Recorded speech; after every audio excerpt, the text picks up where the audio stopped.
തെങ്ങുകളിൽ ചെല്ലികൾ പെരുകുന്നു. പെരുമ്പാവൂർ കൂപ്പടിയിൽ കർഷകർ പ്രതിസന്ധിയിൽ. നാളികേരത്തിനും വെളിച്ചെണ്ണയ്ക്കും അനുദിനം വില വർദ്ധിച്ചുകൊണ്ടിരിക്കുമ്പോൾ തെങ്ങു കൃഷിയിലേക്ക് വീണ്ടും തിരിച്ചുവരുന്നവരുടെ എണ്ണത്തിൽ വർധന ഉണ്ടായിട്ടുണ്ട്.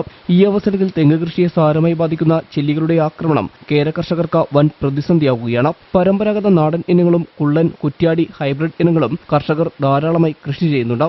വീര്യമേറിയ രാസകീടനാശിനികൾ ഉപയോഗിച്ചിട്ട് പോലും ഇവയെ ഒരു പരിധിവരെ നിയന്ത്രിക്കാനാകുന്നുള്ളൂ. തെങ്ങിന്റെ കൂമ്പുഭാഗങ്ങളെയും ഇളം ഓലകളെയും തിന്നു നശിപ്പിക്കുന്ന ചുവന്ന നിറത്തിലുള്ള ചെമ്മൻചെല്ലികൾ വ്യാപകമാക്കുകയാണ് കൂപ്പടി പ്രദേശങ്ങളിൽ. തെങ്ങിന്റെ വളർച്ചയെ പ്രതികൂലമായി ബാധിച്ച വിളവ് കുറയുന്ന അവസ്ഥയാണ് ഇപ്പോൾ ഉള്ളത്. ഒരു തെങ്ങിൽ നിന്നും ശരാശരി 10ഉം 80ഉം ചെല്ലികളെ ലഭിക്കാറുണ്ടെന്ന് കർഷകരായ മണി കൈതക്കോടും KK ശാരദയും പറഞ്ഞു. ഈ 26 മാസത്തിന്റെ ഉള്ളിൽ ഒരു 10-300 ചെല്ലിനെങ്കിലും പിടിച്ചു കളഞ്ഞാണ്ട് ഞാൻ വെട്ടി ചെല്ലിനെ ഇപ്പം ഇന്ന് 30 ചെല്ലിനെ കിട്ടിയിട്ടുണ്ട്. ബാക്കി 20 ചെല്ലിത്തോളം തല പോയതും വാല് പോയതും ഒക്കെ ഈ തെങ്ങിൻ്റെ കടക്ക കിടപ്പുണ്ട്.